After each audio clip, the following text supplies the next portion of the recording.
Welcome back to the series on Plato's Republic.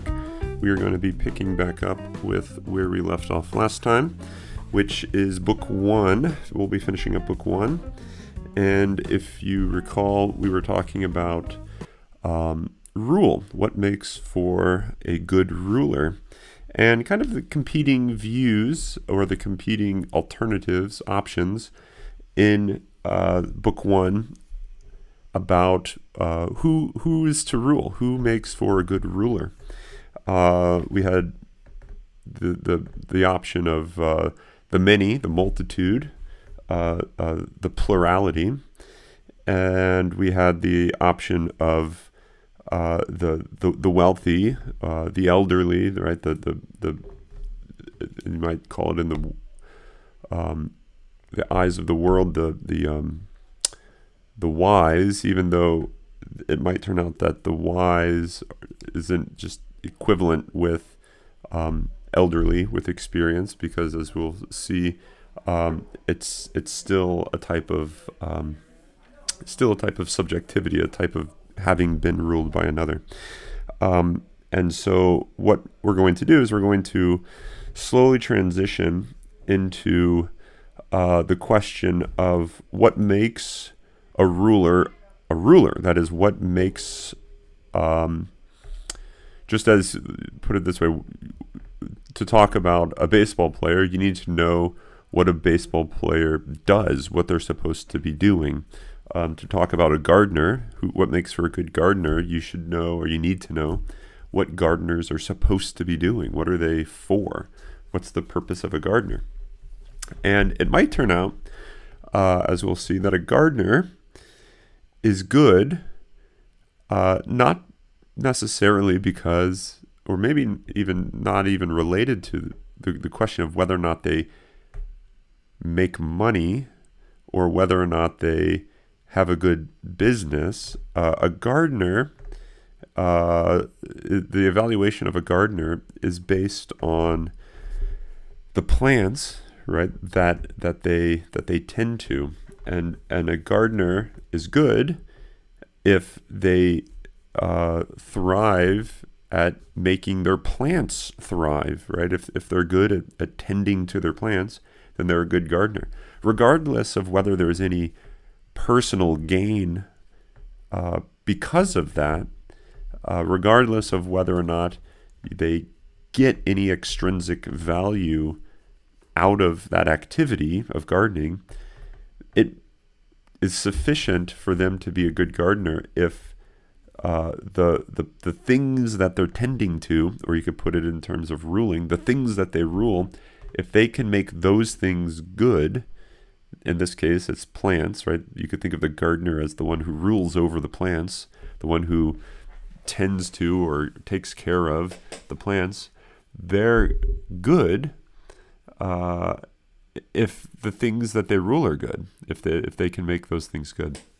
Okay, and what we see with Thrasymachus is this is a completely foreign idea for him. The idea that a ruler would be concerned with the good of its subjects as in a sense the primary focus of its activity, right? So for Thrasymachus, one would rule only to the extent that they could get something individual out of this activity.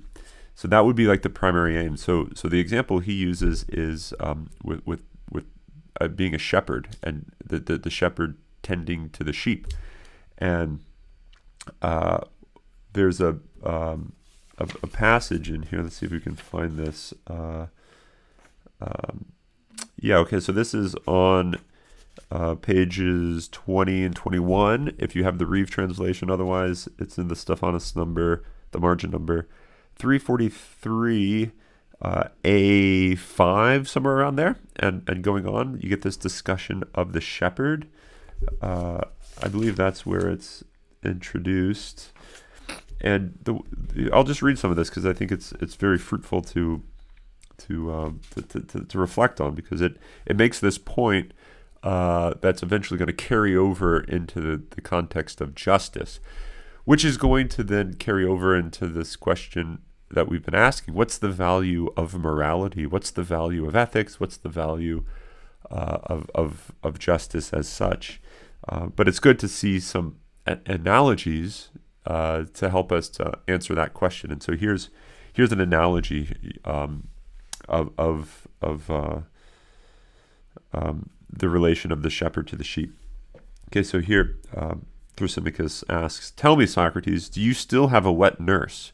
And the reason he asks is because he gets really pissed off right at the front of this conversation, because he's being questioned, and he's coming to realize that he doesn't know the answer to these questions, or better put, the answer that he's giving to the questions Socrates is asking. Those answers are undermining themselves. They're kind of he realizes that he's contradicting himself. And so one thing he could do is he can admit that he was mistaken or he's wrong.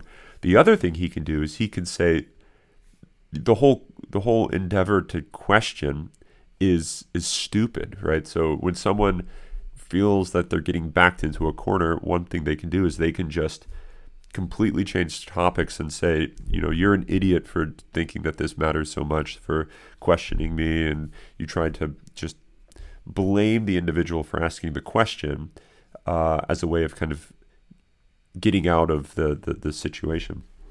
Okay, and so then Socrates goes on to respond, what is that? Shouldn't you be giving answers rather than asking such things? Thrasymachus responds, because she's letting you run around sniveling and doesn't wipe your nose when you need it, since it is her fault that you do not know the difference between sheep and shepherds. And this is, I think, an analogy between masters and slaves, between rulers and subjects, right? Between the ruling class and the ruled class, the subject class. Okay, so this is going to be an example that's going to carry over into the relation of the rulers and the ruled. Socrates goes on, what exactly is it I do not know? Thrasymachus says, you think that shepherds and cowherds consider what is good for their sheep and cattle, and fatten them and take care of them with some aim in mind other than what is good for their master and themselves. Moreover, you believe that rulers in cities, true rulers that is, think about their subjects in a different way than one does about sheep, and that what they consider night and day is something other than what is advantageous for themselves. You are so far from understanding justice that what is just and unjust and what is unjust, that you do not realize that justice is really the good of another, what is advantageous for the stronger and the ruler, and harmful to the one who obeys and serves. Injustice is the opposite. It rules those simple-minded, for that is what they really are.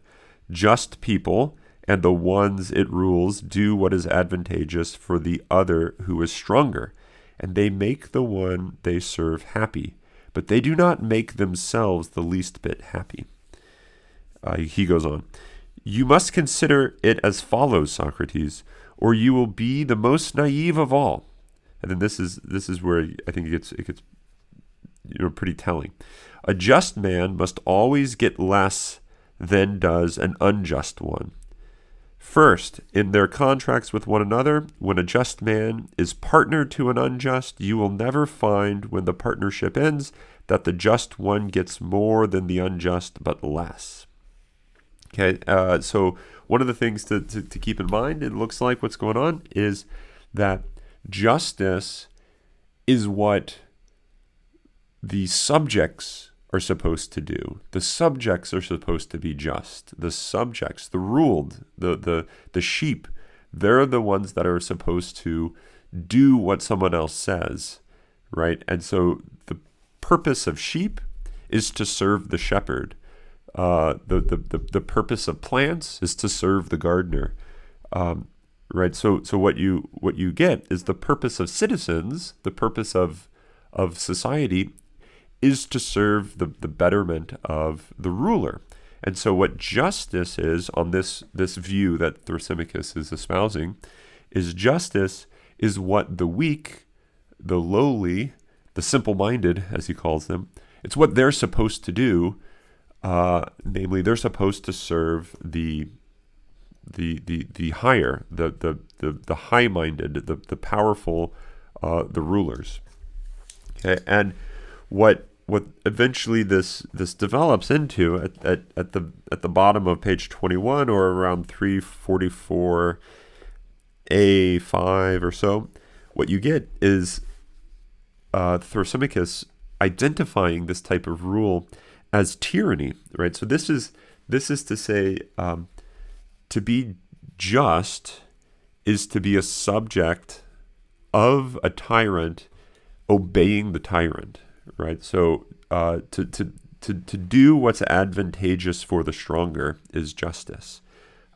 So if there is a ruler, to do what the ruler says, that's like the purpose of justice. And so then this goes back to this question initially: what would you prefer, to be just or to be unjust? And what Thrasymachus, I think, has in mind is everyone, on his view, everyone deep down would rather be unjust. They would rather be the one that would not be the subject of rule. They would not want to be the things that are ruled, but rather they would want to be the ones doing the ruling. They would want to be the ones not subject to the law, but the ones that make the law. Another way of putting it is they would want to be beyond the law or before the law, not the ones that fall under it, not the ones that have to obey it. And so the tyrant is the unjust ruler, and they seem to be able to rule when the lower class, the weak subjects, respect or obey the tyrant. Okay, so you get a view of tyranny here right up front, which embeds justice at the service of tyranny. So it's a way of trying to say, no, there is a role for justice, but its role is in serving the tyrant, who doesn't have to be just. The tyrant doesn't have to follow any laws, because they are the lawmaker. They are the ones that decide who should do what, right? They're the ones that decide what's going to be good or what's going to be bad for the whole. And that's what a ruler is. It's the one who decides the questions of good or bad for the parts. Okay, now what...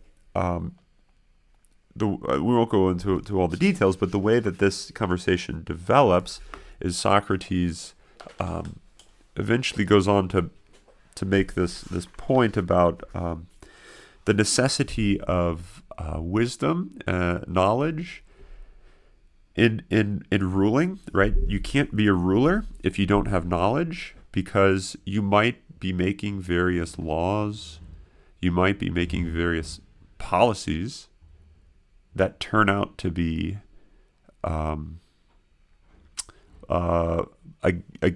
contrary to your intentions, right? So if you don't have knowledge, the things that you tell people to do might actually undermine yourself. And we talked about this a little bit last time. It would be like if the person that didn't fully understand what it meant to rebel against authority meant, like if they didn't understand that and they said, okay, here's what everyone needs to do. They need to rebel against their authorities. And if that law was followed through or carried out, what it would do is it would actually undermine the very authority that individual had in pronouncing that law in the first place. And so to have knowledge seems to be a necessary precondition of being a good ruler, because otherwise you're going to, putting it pretty frankly, you're going to screw yourself over with bad laws, with bad, commands, if you don't understand and know what is good. Okay, and so there's this necessity of knowledge and wisdom if you're going to rule, which ultimately leads to this virtue of justice, because what justice is going to be for Socrates is justice is the virtue of ruling. It's like what you need to have in order to rule well. Just as there's certain virtues of being a gardener, there are certain traits, certain habits that you need to have if you're going to garden well, if you're going to rule over your garden, rule over your plants well, you need to have certain traits. And essential to that is going to be knowledge, right? Very, very at the heart of all of this, it's going to be knowledge. And so justice, which is the virtue of ruling well, you can see is automatically going to incorporate knowledge. And it's actually going to be a type of wisdom, as we're ultimately going to see throughout this book, that to be just is going to amount to a type of wisdom. And it's going to also be a type of wisdom, or a type of knowledge, not just over yourself and rule, for yourself, but for another. And this is what is somewhat paradoxical in what Socrates says in response to Thrasymachus and his example of the sheep, namely that to be a ruler, by definition, is not to be a tyrant. So there's something self-contradictory about a tyrant. A tyrant is in reality, according to Socrates, not a ruler. Tyrants don't rule. And the reason for that is because they are not concerned with their subjects. To be a ruler, by definition, Socrates is suggesting, is to be concerned with your subjects, the people that you're ruling. And this is similar to going back to the example of the gardener. To be a gardener requires not just focusing on how much profit you're going to make, which farmers markets you should go to, but rather to be a gardener, the first and foremost thing that you need to focus on is not making money. That doesn't make you a gardener. To be a gardener, you need to focus on something else, namely the plants, right? So the attention, the purpose of gardening is the plants themselves. And so somewhat paradoxically, the ruler, all forms of ruling, whether it's government, societies, governmental rulers, or even just more like low scale rulers, coaches, parents, even things really low like gardeners, they're all going to find their function or their purpose in lower things, and the things less than themselves. And in one sense less. That sounds really demeaning, but what I mean is in the subjects. And so they are by definition at the service of something else. And what I mean by at the service of something else is that they succeed as rulers, or they succeed as gardeners, or they succeed as parents when they help other things excel on their own, right? So a parent is a good parent when they make their children, or maybe not make their children, but when they help their children be good human beings. That's what makes the parent good, right? So a parent cannot be good unless they make their children good. A gardener cannot be good unless they make their plants good. Likewise, for a political ruler cannot be good unless they make their subjects good, right? So the primary purpose or the goal or the thing that the ruler cares about is something other than themselves. And this is a really kind of a provocative idea at the time in ancient Greece, because it's a fairly common concept that the ruler is the one that everyone else should care about.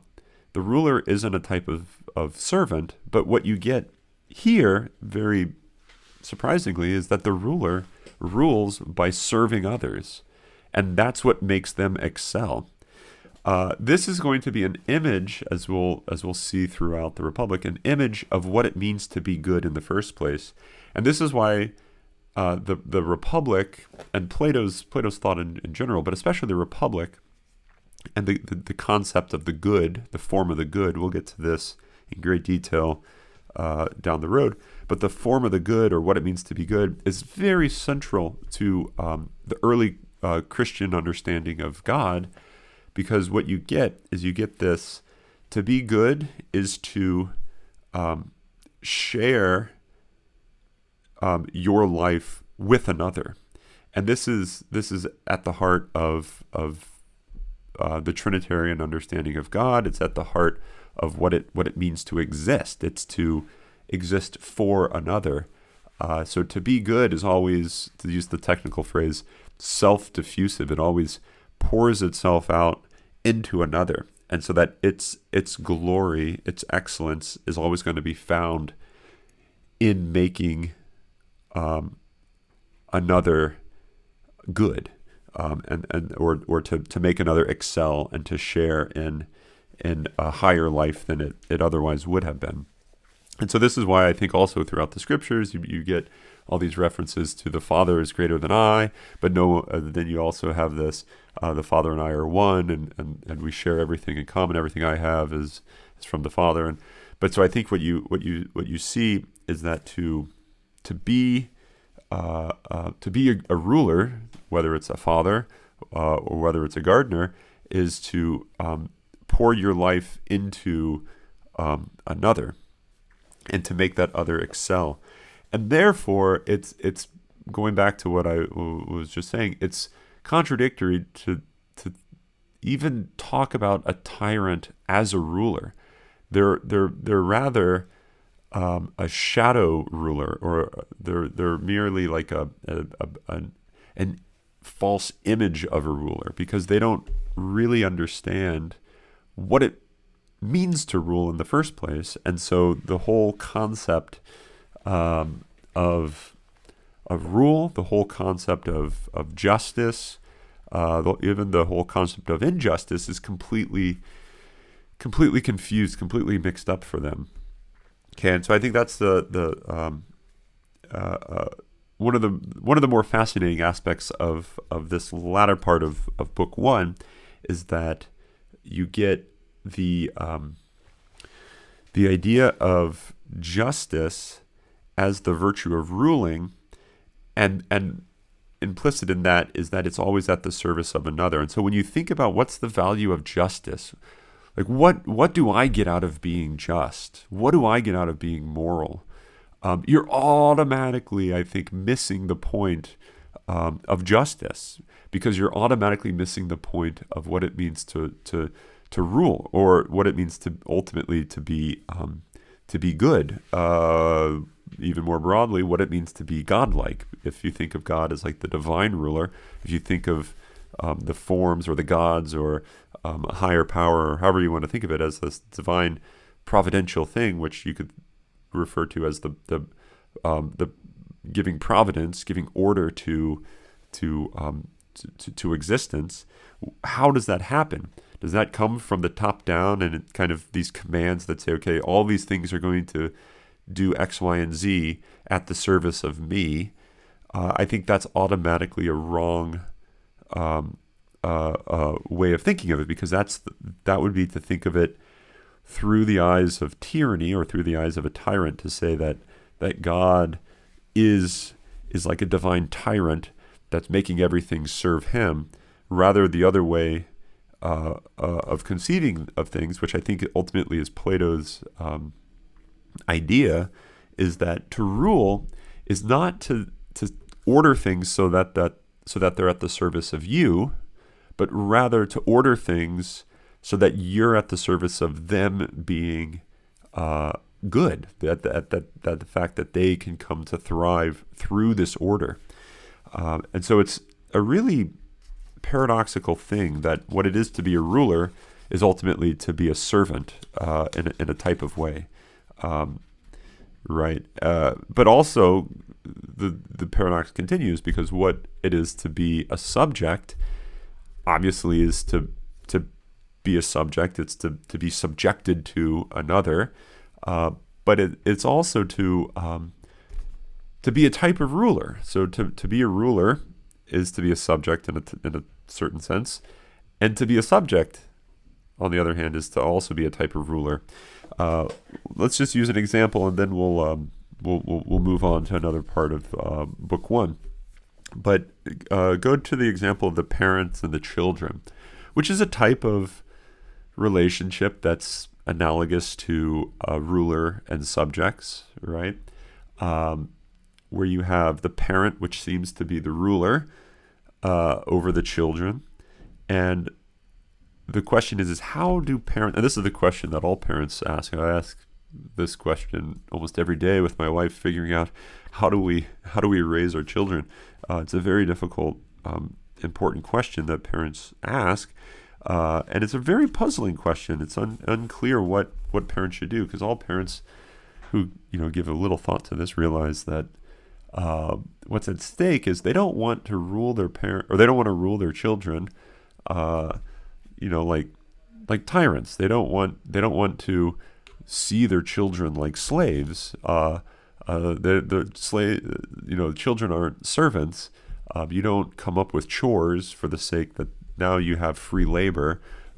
You don't think of your children, or you shouldn't think of your children as at the service of you. Rather, the way that a parent should think of how to raise their children is, how do I serve my children so that they can live their own life, so that they can develop and mature, so that they can be their own rulers. They can rule their own lives, be in control of their own lives. One of the things that often happens is, when children aren't raised well, they grow up with bad habits. They grow up not knowing how to control their emotions, not knowing how to control their passions, their desires, and so they lose control of their lives. They're not able to be self-rulers, or they don't have self-mastery, right? Meaning that they lose control of themselves. And so when they're grow up and they're put in situations, whether it's in context of rage, they might do acts of violence, or if it's in the context of lusts, they might ruin their lives because they are unable to control these emotions. And it's not always the case that it's the parents' fault that their children are like that, their grown children are like that. But in many situations, that is a contributing cause, that the parent didn't help the child develop in the right way so that they would be able to rule themselves. And so, returning to the example, it's once again fairly paradoxical that the parent should give rules, curfews, and that you can't go here at this time, and you can't do these things, things that all children hate. But the reason that parents come up with these rules is not to limit the freedom of their children, but ultimately, in the long run, it's to make or to help their children become free, meaning that they can help their children, be in control of themselves, which is a type of freedom, something that those that don't have, self-control, they lack that, and they become a slave to their passions. They become a slave to their emotions, and they're not free to act in certain ways because they become compelled. And so the rules that parents lay down for their children are ultimately at the service of freedom, not at the service of a loss of freedom.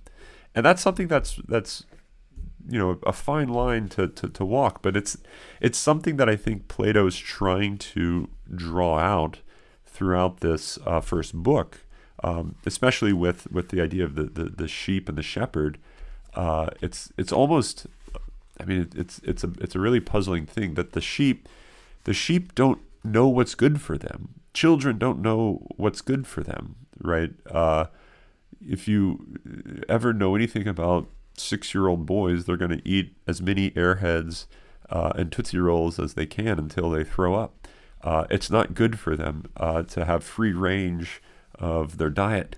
And so the parent lays down certain rules because the child just can't understand why this would not be good for them, or even if they can understand it, they don't have the constraint, they don't have the control of these emotions and these passions yet, to be able to control it. So even if they know, yeah, I'll probably throw up if I eat these many Airheads and I drink all this orange soda, the child's still going to do it because they just don't have that type of constraint. And so the parent is here to almost be the willpower for their child, when their child's willpower is too weak, or it's not engaged.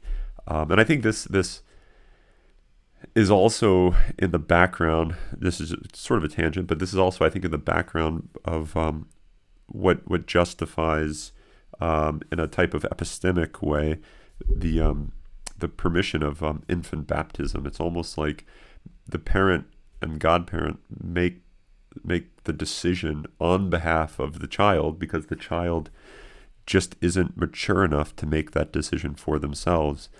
So if it's permitted to, make your child's decisions about what to eat, because you know that they are not capable of making those decisions for themselves, if that's permitted, then it should be permitted to allow for infant baptism for the exact same type of justification. The child doesn't know what's good for themselves, so you make the decision for them. Now, the goal of that ultimately for both those, the sacramental case and just the natural case of the diet of a child, ultimately is that the child comes to see and comes to desire what's actually good for them. And so that the child sees, oh yeah, no, I'm glad my parents made that rule. I'm glad they didn't let me do X, Y, and Z. I would have been on a completely different path. I would be living a completely different life if they let me experiment with drugs, if they let me, just have complete free range. I would not be the type of person I am today. The goal is that at a certain point, the child will come to that realization and maybe even return to the parent and say, thank you for what you did for me at the time. I didn't seem appreciative, but now I understand. Now I have wisdom and knowledge, and I see the good behind the rule that you laid out, and it was at ultimately the service of my well-being, not against it, because most high schoolers think that everything parents do is against their well-being. But that's just because high schoolers aren't wise. It's just, part of what it means to be 16, 17 years old, is that you are sort of self-centered and you're not thinking correctly or well. We've all been there. I know I have. Okay, so that is one, I think, real significant part of this book, as I mentioned. The way it proceeds then is that there's therefore a great value, an intrinsic value to justice, which is hard to comprehend if you're only looking for a specific type of value that is self-serving, right? So if the only value you could give to something is a type of self-serving value, how does this make me better? Then you're going to have a very difficult time understanding the value of being just, or the value of being moral, because it's going to seem, what do I get out of this? Just as it would be really hard for the tyrant to see the value of helping the citizens live better lives. It might be hard for the person completely enamored with the thought of a successful business to see the real value, the intrinsic value of, making a good product. Returning to the gardening example, someone might think the only value of raising good tomato plants is because of the money you can get out of it. But if you can't get any money out of it, then where's the real value in it? What's the real point of it? And any hope of finding some intrinsic value for the gardener in raising tomato plants is going to be very very difficult to find or to arrive at. And this is what we're going to get to in the next book, is if there is value to justice, it has to be an intrinsic value, because it looks like all the value that you can get out of, all the extrinsic value you can get out of justice, you could also get by lying and cheating, right? So honor and money and all this stuff that justice might get you, you could get by injustice. You can get by cheating and stealing and lying, and that seems to even be in many cases a better way of getting money. A better way of getting honor is by deception, by lying and cheating. Right? If you're good at that, that's corners you can cut and ways of excelling in those ways. And so, if there's any real value that justice and justice alone can have, it would have to be intrinsic. And so the question of what's the real intrinsic value of morality, or the real intrinsic value of justice, is going to be on the table here, right? So what Socrates is saying is all these other types of rule lead you to this this view, meaning all these other types of rule, like you would rule because you can get something out of it, right? You can get money, or you can get honor, or you can get power, some type of self-gain out of this. Why would you rule if you don't have any self-gain out of this? Why in the world would you do that? Why would you want to be a ruler if you can't get self-gain? One of the things that we're going to see is for many people, there would be no reason. It would be completely pointless. The only point of ruling is that if you can get something, out of it, right? And so, we're going to have great opportunity to reflect on that. But I want to stop for a second and make a point that I sort of made, but I want to draw it out in a very explicit manner. So the Republic is a book about many things. One thing it's about is about politics. It's about political philosophy, the relation between the ruler and the citizens, what makes for a good ruler, what makes for a good government. But it's also about ethics, or I guess you could call it morality, which is not so much about, right? Ethics is not so much about what actions should I do or shouldn't I do, but rather it's about what type of life should I live? What would be a good way of living? Now, obviously, that question is going to incorporate what actions are good actions or bad actions, but that's always going to be like secondary to this broader question about what type of character I should have. You can, I don't know, maybe think of it in a broader context of like what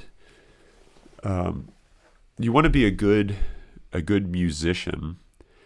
You don't exactly ask the question, okay, what notes should I play at certain times? that's not like the primary question. If you were simply focused on, okay, what notes should I play? Just tell me the notes to play and I'll play them. That doesn't necessarily make you a good musician. A good musician is someone who knows why you play certain notes at certain times. When the context changes, right? Different music genres, there's like a different feel of the music, and so you play different notes. So to have an understanding, not just of what notes to play, but why you play different notes, and that's going to obviously incorporate, having an understanding of like the different scales, and different scales elicit different moods, right? Minor scales, sort of more melancholic and sad, right? There's a lot, maybe tension. Major scales, there's more sort of calm, more resolution type thing. So to kind of know that, and to be able to have that knowledge in the background, which then is what you use to make your decisions about what notes to play, that's more akin to what ethics is ultimately trying to do. It's not healthy, I think. It's not good to focus on the mere, like, the do's and the don'ts, even though that's important. But the do's and the don'ts, like, it's wrong to do X, Y, and Z. You can't do this, or you have to do this. Those questions, I think, are secondary ethical questions. The primary ethical question is, what type of life is a good life to live, and what type of habits or traits or what type of understanding do you need in order to make those later decisions about what to do. Okay, and so that's why in this class we're not actually going to be, or in this series, we're not actually going to be focusing on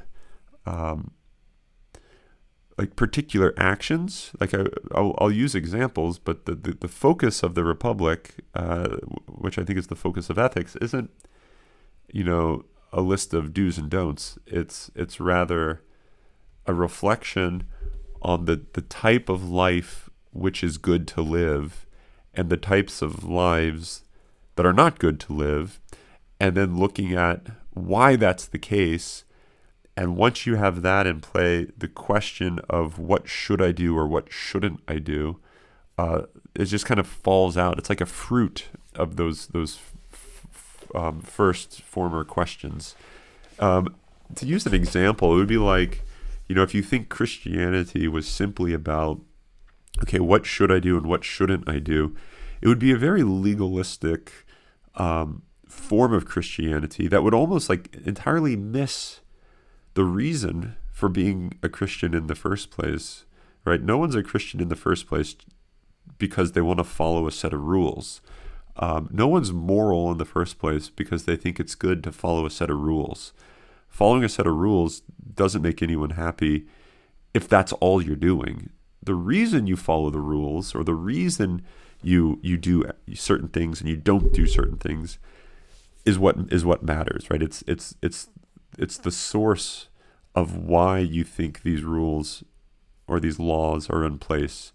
And usually, as I think it's the case with Plato, it's definitely the case in Christianity, it's because of a certain love that you have for something, which is what elicits these rules, because you want to control yourself. You want to kind of bind yourself to what you love.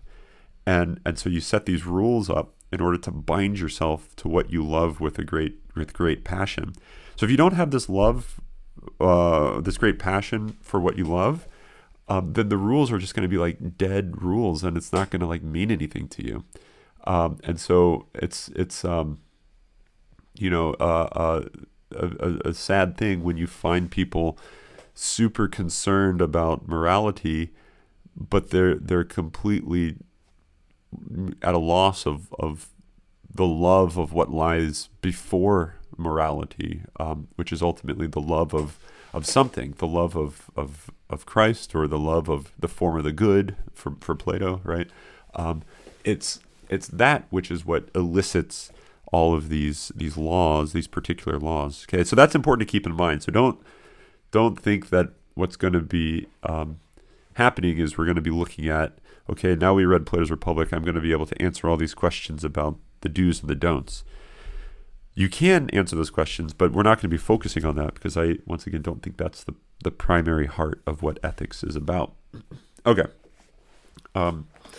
So here, the last thing I want to talk about before we wrap this up, finish up book 1, is this discussion of injustice and what injustice does for us.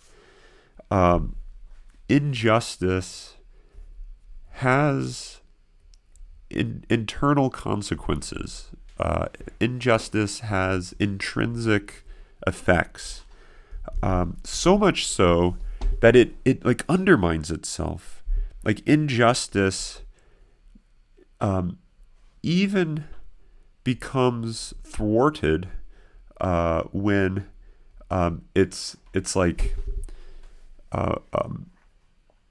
it's enacted. And here's what I mean. So this is on page 31 of the Reeves translation. This is around 351D, somewhere around there, right before 351D in the margin numbers. I'll just read some of this again. Okay. So Socrates says, actually, let me set this up. Actually, no, let's just jump in. Okay, so Socrates says, "You are doing well at it too. So please me some more by answering this question." So here's a question that Socrates is asking Thrasymachus. "Do you think that a city, an army, a band of robbers, or thieves, or any other group with a common unjust purpose," so think of like band of thieves, these people that are set out to do unjust things. Their goal is to lie, to cheat, and to steal for their own gain, right? So we're going to gain, we're going to excel by stealing from this person, by killing this person, by lying, by deceiving, right? Do you think that group that has this unjust purpose, to continue where Socrates is speaking, with a common unjust purpose, would be able to achieve that purpose, if its members were unjust to each other? So the question is, do you think that a group of unjust people, or no, put it this way, do you think that a group of people with an unjust purpose could achieve that purpose if they were unjust to each other? And then Thrasymachus says, of course not. Socrates goes on, what if they were not unjust to one another? Would they achieve more? Thrasymachus says, certainly.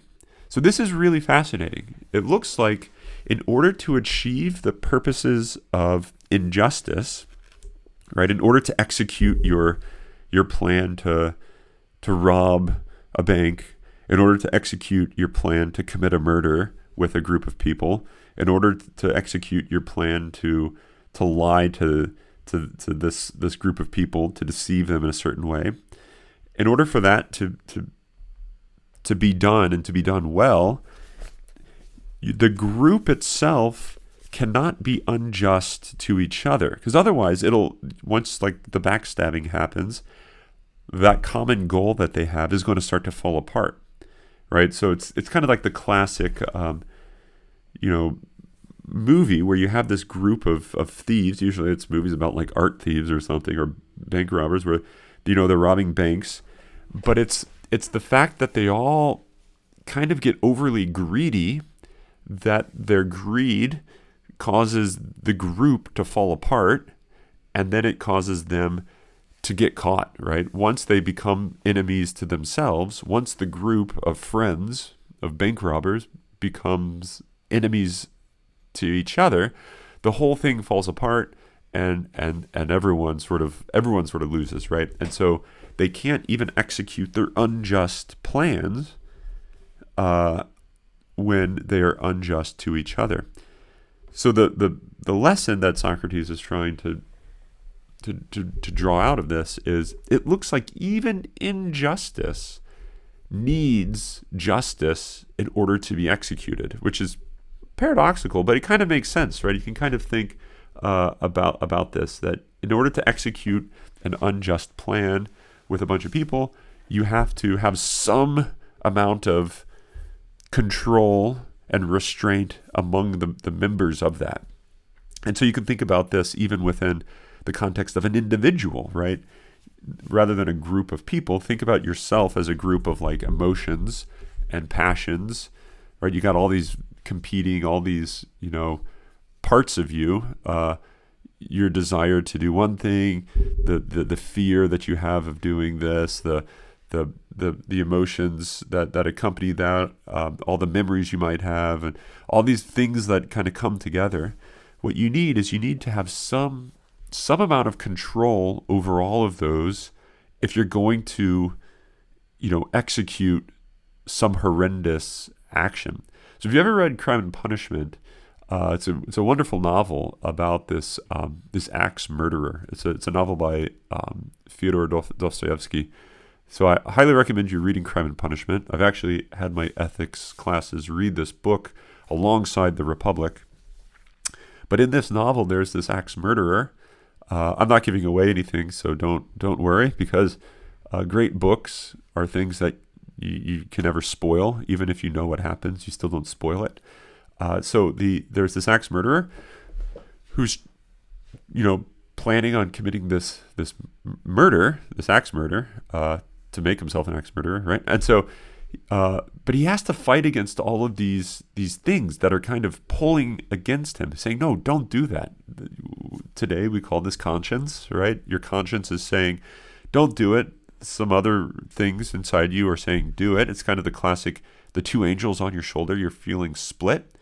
In order to do this action, what he has to do is he has to kill one of these sides, right? He's got to have complete, unity, oneness of mind. His whole self has to be directed towards this action if he's going to execute it. And so you could think of, in order to do something, whether it's a good thing or a bad thing, you have to be of one mind. If you're of kind of a split mind, it's going to get in the way, right? You're going to have a difficult time doing that action. And so this is why right after this, Socrates goes on to talk about the effects of injustice. What that does is it does this. Socrates says, because, Thrasymachus, injustice causes factions, divisions, like splits. It causes hatreds and quarrels among them, while justice brings about friendship and a sense of common purpose. Isn't that so? Thrasymachus says, yes, it does. Right? Socrates goes on, you are still doing well on that front, which is very good of you. So tell me this, if the function of injustice is to produce hatred wherever it occurs, so what injustice does is it like by definition makes for like division, right? Injustice automatically causes factions or divisions, which is the type of like hatred, right? If injustice produces hatred, whether it's of another or even of yourself, right? If the injustice is internal to you, you feel this like self-hatred. Okay, Socrates goes on, then whenever it arises, whether among freemen or slaves, won't it make them hate one another, form factions, and be unable to achieve any common purpose? Thrasymachus says, of course. And so what happens is when you have two people that are at odds with each other, that are unjust, they hate each other, they find themselves apart from each other, they have different goals, they have different purposes. So the function of injustice, or what injustice does, is it splits apart. It splits people apart, and if it's intrinsic injustice, if it's within the context of an individual, what injustice does is it splits you apart. You become sort of this like split personality. You live this double life. One part of you says, don't do this. The other part of you says, do this. And you feel torn, right? And so the notion of feeling like you're living a double life, or the notion of feeling like you're split, that's the result of injustice. And so what it does, he goes on, is it makes you unable to really do an action, because you're always going to be feeling that every action you make is the wrong action, because part of you says do it, the other part of you says don't do it. So anything you come to decide on is always going to feel like it's the wrong thing. So the thing about injustice, which you can think of as immorality, is it makes you uneasy with yourself, so that everything you do seems like it's the wrong thing, right? Whether it's literally doing the right action. If you're unjust, you're gonna find it boring. You're gonna find it unfulfilling. It's gonna seem like it's the wrong action.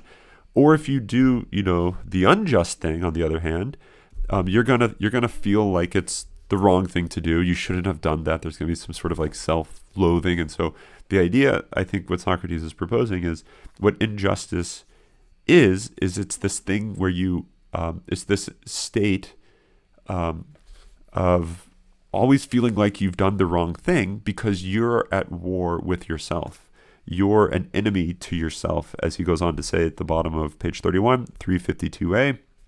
He says, second of all, what injustice does is it makes an enemy to itself, and that what is in every way its opposite, namely justice. So when you live when you live in an unjust way, or when you do acts of injustice, you become an enemy to yourself. And that is, I think, something that we've all experienced. No one likes that. No one wants to feel like they're always doing the wrong thing. Right? So maybe you've cheated on a test in college.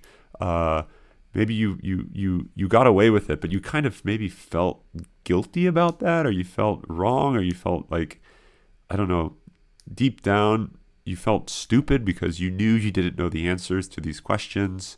You knew you didn't work hard enough to actually do it on your own. Deep down, you kind of wish that you could have known these answers.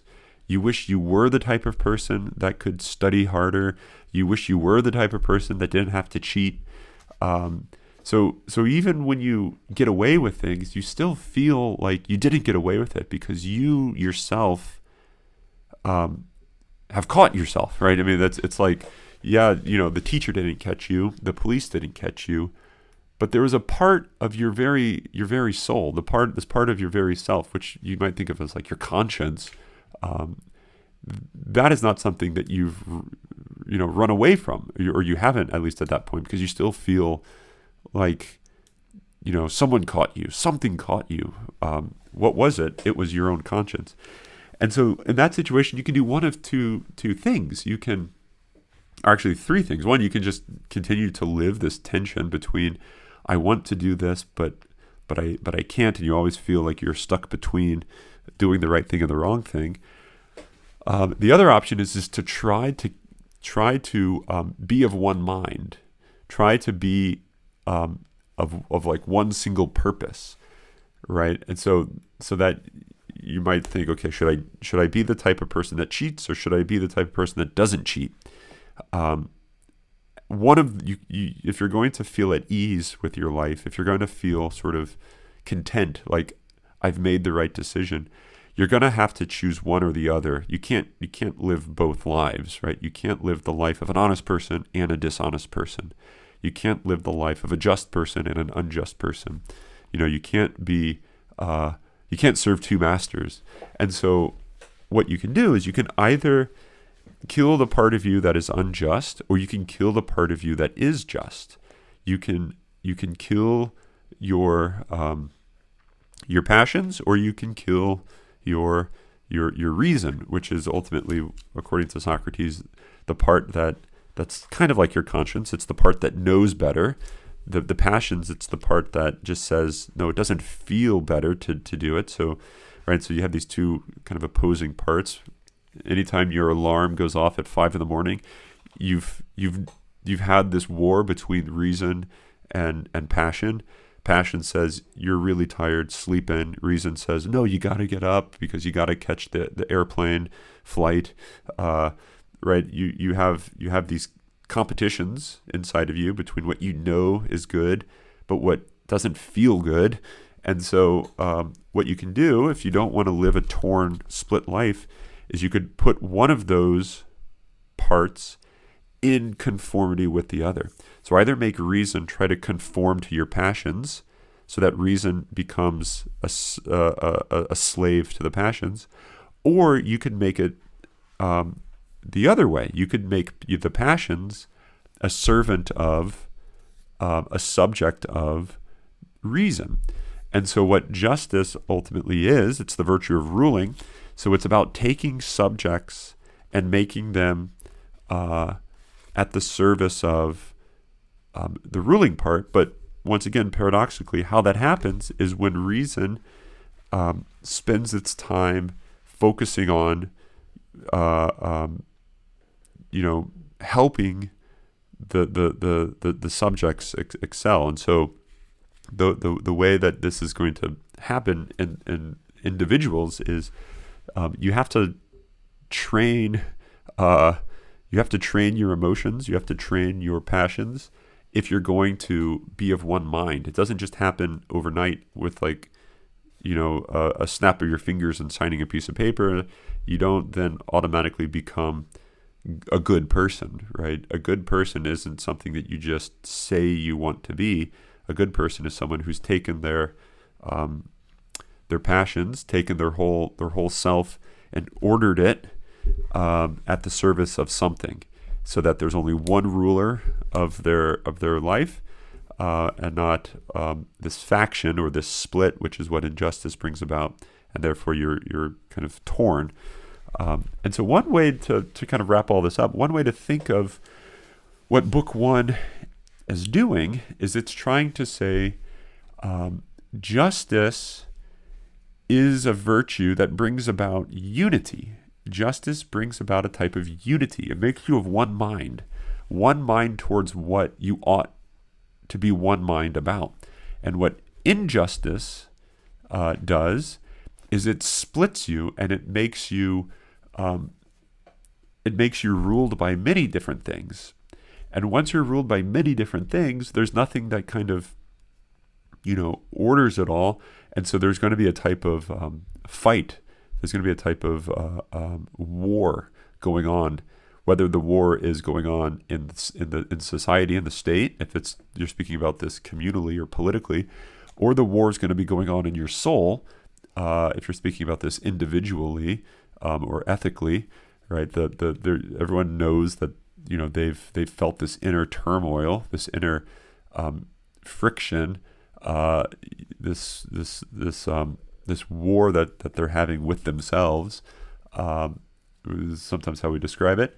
And so what justice is it's the virtue that you would get that would do away with that, so that you don't feel that inner turmoil, you don't feel that inner self-hatred, but rather you feel like everything about you, from your decisions to eat, your decisions to drink, your decisions to make jokes, your decisions to have sex, your decisions to read books, your decisions to play instruments, your decisions to listen to podcasts, all of those decisions are going to be ordered towards the exact same thing.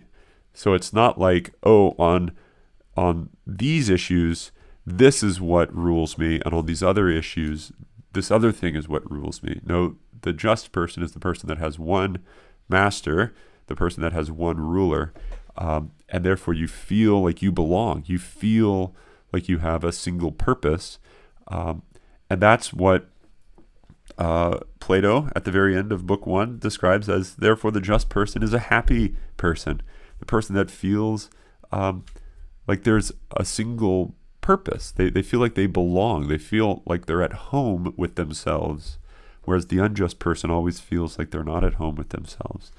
Okay, and so what you get is justice is always more profitable than injustice, Socrates seems to say, because we've all know what this means. What it means to be unjust is basically to be unhappy. It's to be at war with yourself. It's to hate yourself. To be just is to feel at home. It's to be of one mind. It's to feel like you don't have anything to hide. It's to feel like you're not, on these hours of the day I live this type of life, and then in public I live this other type of life. But rather, the just person is the person who says, no, I only live one life, regardless of the time, regardless of who I'm around, regardless of what I'm doing. I have one single purpose.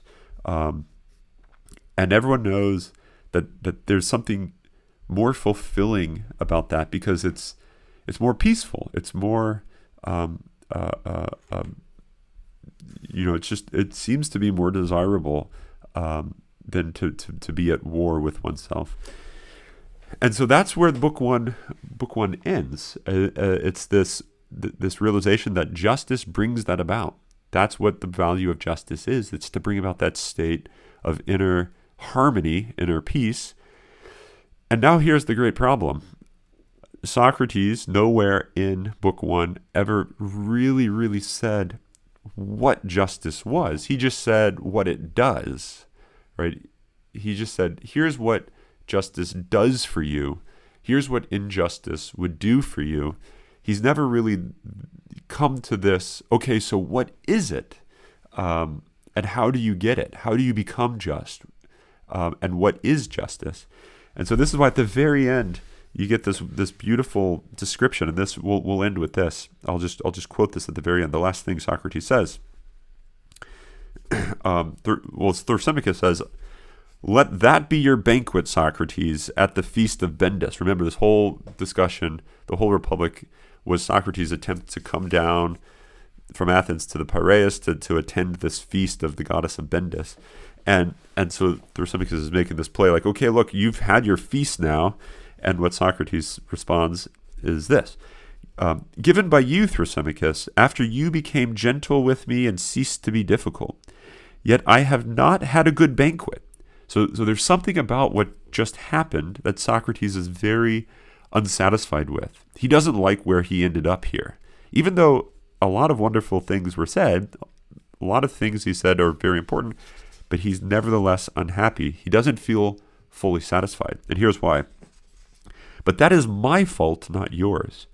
I seem to have behaved like those gluttons who snatch at every dish that passes and taste it before having properly savored the preceding one, before finding the first thing we inquired about, namely what justice is.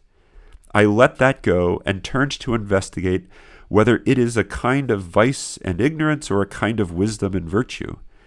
Right? So he never really focused on the question what justice is, merely whether justice is wisdom. Does justice require wisdom? Does justice require virtue, or is it a type of virtue? He focuses on that, never this like, so tell me really what it is, right? He goes on, "Then an argument came up about injustice being more profitable than justice, and I could not refrain from abandoning the previous one and following up on that. Hence, the result of the discussion so far, as I am concerned, is that I know nothing." Right? So Socrates comes to this great realization that in regards to ethics, in regards to what would make for a good ruler, what would make for a happy society, a happy individual life, regardless of whether you're talking about social, political justice, or individual, like ethical justice. He says, "Look, I know nothing. I know nothing about this, about what would make for a happy life, whether political or ethical." And that's because he doesn't know what justice is, right? And if you don't know what it is, then you can't manifest it. You can't realize it. He goes on. This is how book one finishes up. "For when I do not know what justice is, I will hardly know whether it is a kind of virtue or not, or whether a person who has it is happy or unhappy." Right? And then it ends that way. And so the idea is, look, in the broad scheme, we can know that justice makes you happy. But if you don't know what it really is, then you don't know which particular things you need to have or which particular ways of living you need to be in order to be happy. right? So it's kind of like, oh, you can know that you have to study calculus in order to be smart in calculus. You can know that's the case, but that doesn't make you actually smart in calculus. You need to actually study the details of what that is that needs to be studied, right? So you can know that you need to be just in order to be happy. But if you don't know what justice is, then you're not happy, right? Same thing about the gardening case. You know that you need to take care of your plants if you're going to be a good gardener. But if you don't know what in particular you need to do, then you're not going to be a good gardener. Okay, and so book one doesn't exactly answer the question that we raised, namely, what is justice? How does it make you happy? Do you really need it to make you happy? We didn't answer that question in the way that would satisfy us, because we only answered it in this broad picture, this broad spectrum way, not in the precise detailed way. Okay, and so it's to that question that the rest of the Republic is going to turn. It's going to kind of hone in on more of the details of what are we looking for when we're looking for justice? What are we looking for when we're looking for the virtues that would make someone a good ruler, either over other people or over themselves? And so that's what we're going to look at next time in Book 2.